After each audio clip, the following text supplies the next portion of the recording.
e de leitos de UTI. Mais de 100 pessoas nessa fila macabra. As informações com Liana Paiva. Aliás, as informações com Solange Souza. É um depoimento que ajuda a resumir o colapso no sistema de saúde em Teresina. A realidade hoje é uma rede colapsada. Não temos vaga, não temos leitos, não temos pessoas, vai faltar medicamentos. Já temos noção de que está faltando medicamentos e insumos.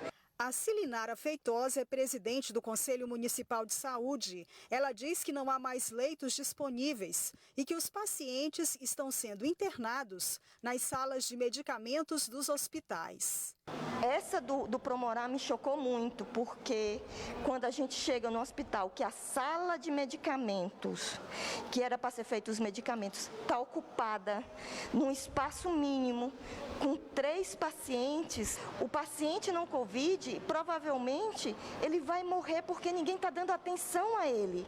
A rede não suporta mais a demanda, faltam leitos e já há restrição de medicamentos para o processo mais difícil na luta contra a Covid, a intubação. Aqui na rede municipal nós estamos usando esse kit intubação de primeira escolha apenas em alguns casos especiais. Os demais a gente tenta intubar usando a segunda opção, seria o Propofol e o Midazolam, por exemplo.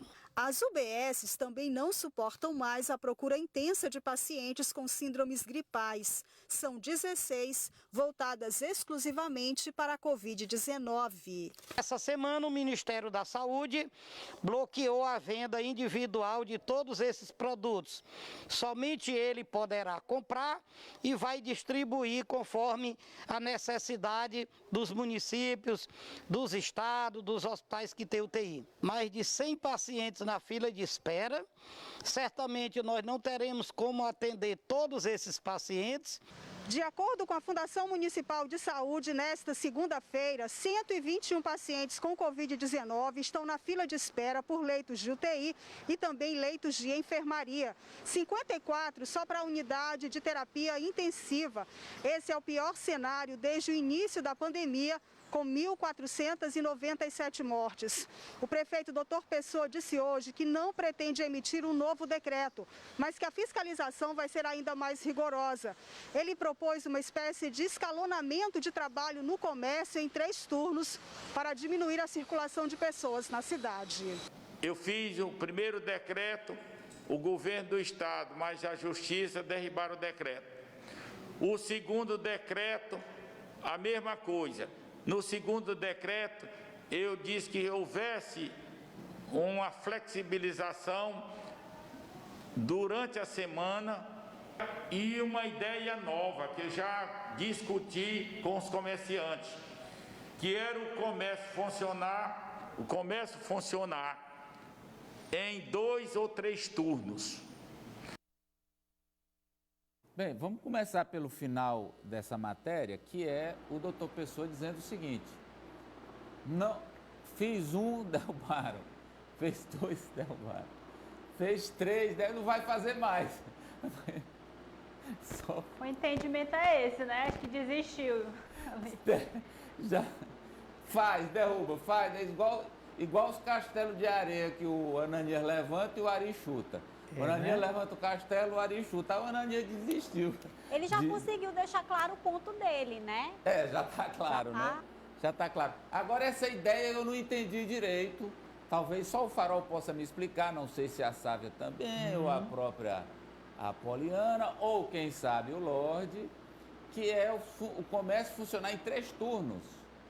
É o que defendem os empresários, Amadeu, de ampliação do horário do comércio para poder reduzir a aglomeração. Qual é o entendimento que os empresários passaram para a prefeitura? Que pela manhã, a gente até já tinha mencionado isso, qual é o interessante? É aquele comércio de bairro, né? Ali, por exemplo, no Parque Piauí, o interessante é que fique aberto pela manhã, no Disseu é importante que fique aberto pela manhã, lá no centro de Teresina também. Só que aí, como o Ari lembrou agora há pouco, ali a gente tem as lojas da Zona Leste, que elas têm um funcionamento diferenciado. É mais ali no final da tarde, a partir das 5 horas, do início da noite. é dividir cada um adequado a cada negócio para você fazer essa divisão do horário. Olha, duas coisas. Primeiro, o áudio da Poliana está Tá ruim? picotando. Tá ruim. Está picotando. E dois, é o seguinte, não foi flexibilizado a questão das 9 horas? Então a pessoa pode abrir 9 horas só de manhã, outros abrem 9 horas durante 9 horas à tarde, outros abrem à noite. Não é assim, Ari? Não está... Houve essa flexibilização nesse decreto novo. Antes era até às 5 da tarde, podia abrir cedinho e fechar mais cedo, mas não podia fechar às 18 horas, por exemplo. Mas agora o governador Wellington Dias, mesmo sem saber que era um anseio do doutor Pessoa, já atendeu, né? Flexibilizando até às 19 horas. E você mostrou aí os dados da Solange, a fila de espera já cresceu, agora é de 187 pessoas na capital esperando por leitos de UTI Covid, e a Fundação Municipal de Saúde acabou de divulgar um novo cronograma de vacinação para idosos, derrubando a faixa etária aqui na capital. Derrubando bem, né? Porque agora é de 70 anos para cima. Olha, vamos Amadeu. ver. Pois não, Cabe a minha manchete. Eu conversei mais cedo com o secretário de Comunicação, Lucas Pereira, e ele foi enfático, ó, não vai ter decreto. Então, de fato, isso aí já está definido, a Prefeitura já abriu mão dessa estratégia. E eu conversei também com o secretário de Finanças e vice-prefeito Robert Rios, pediu o comprovante do pagamento para as terceirizadas. Ele me disse que vai enviar o comprovante amanhã, porque hoje o setor já fechou na prefeitura, o setor que ele poderia pegar esse comprovante, mas confirmou que de fato o pagamento foi efetuado pela prefeitura. Olha, por falar sobre Vacinação. Não, a vacinação você vai já falar. Funcionamento do comércio. É o Efrem me mandou aqui, mas eu já vou furar ele. Esse aqui era só quem tem o Efrem, mas eu já vou furá-lo, como sempre. Te vira para encontrar outros, Efrem. É porque o HUT está dizendo que o distanciamento reduziu os casos. Em Não 30%. Covid, né? 30%. Eu recebi também essa informação do aqui. não Covid. Não, o Efrem recebeu primeiro e me passou É porque primeiro. eu falei na banca às 10h30. E o Efrem me passou isso 8 da manhã. O Efrem me passou isso Mas 8 você da não manhã. estava no ar.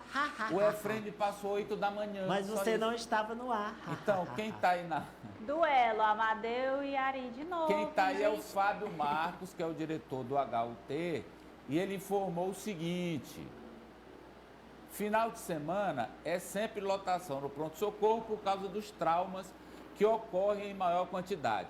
Com o isolamento social, a tendência é ter menos pessoas acidentadas, seja no trânsito ou por outras causas.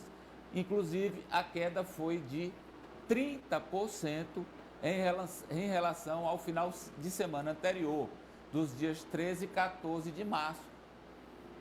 Comente, Farol. Como o Amadeu disse, Quem disse não fui eu, foi o Efrem. reforçando o que eu havia dito aqui a vocês na rádio O mais Efrem. cedo, as pessoas estão pilotando menos as tais motocicletas, se envolvendo, porque o recorde é acidente com moto. Então, se acidentando menos, se expondo menos e deixando de sufocar o HUT no final de semana, porque, inclusive, deixando de ocupar leitos de UTI, não Covid, né, com os politraumatizados que ocupam esses leitos. É uma boa notícia. Com certeza. Olha a Sávia Barreto e a manchete saviana, savinística. Fala, Ari, que cortaram o seu áudio também. Savinária. Savinária não. Savinária, sim. Nunca. Tem a manchete aí da doutora Sávia. Olha, Amadeu, depois, né, da história do lockdown, do requerimento para 12 dias de lockdown, isso aí foi semana passada. Nessa semana, a pauta dos vereadores é cobrança por celeridade na vacinação. Eu conversei com o vereador Iso Samuel, que foi um dos autores daquele requerimento do lockdown junto com Joaquim Caldas, e ele disse que tem um projeto, inclusive, para a transparência das pessoas vacinadas, porque os vereadores estão recebendo denúncias de pessoas furando fila para serem vacinadas sem poder. O Enzo Samuel, aliás, Sávia, disse que foi ameaçado nas redes, né? Foi. Assim Recebeu como muitas... o Joaquim Joaquim Caldas, também o Enzo foi ameaçado nas redes. Muitas mensagens que ele recebeu, ele me falou ali nos bastidores, né, querendo evitar esse conflito, mas de fato ele recebeu muitas mensagens que não eram políticas, cordiais, tinham um tom realmente... Veja o que disse Enzo Samuel. Acredito que nesse momento a gente precisa trabalhar e unir forças para salvar vidas, né? Não só aqui em Teresina, não só no Piauí, mas em todo o Brasil.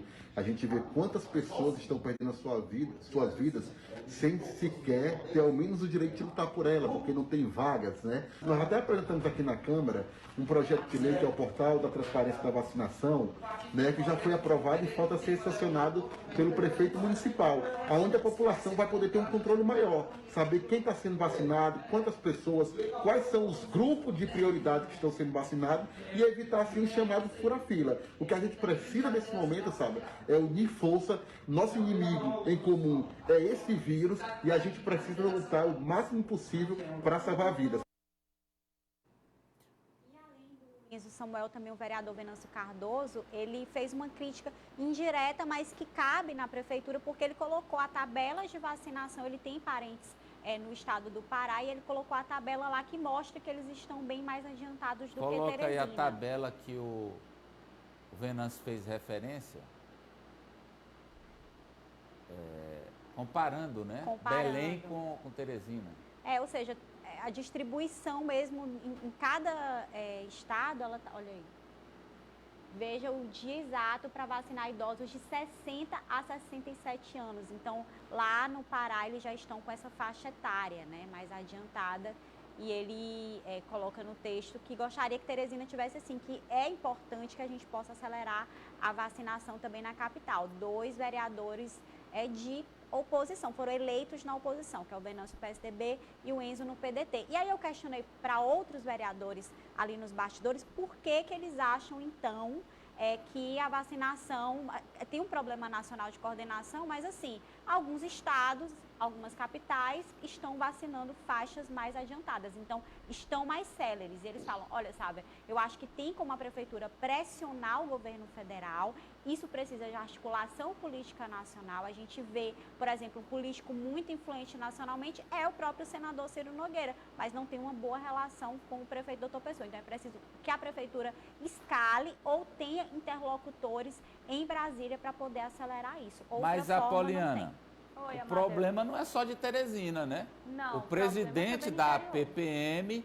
está reclamando em nome dos prefeitos. Isso, Amadeu, ele gravou esse vídeo depois de uma reunião que teve, um vídeo que a gente vai mostrar já já, depois de uma reunião com o COI. É um apelo que ele faz aos prefeitos, por quê? Porque as doses estão chegando nos municípios em quantidade insuficiente para vacinar a faixa etária dos idosos, ali 75 até a partir de 75 anos. E aí qual é a reclamação que o presidente faz, o prefeito Paulo César? Ele diz que o Ministério da Saúde está se baseando em dados muito antigos. Então, o último censo que a gente tem é de 11 anos atrás, então não reflete a realidade da população idosa nos municípios, e aí eles estão tendo problemas.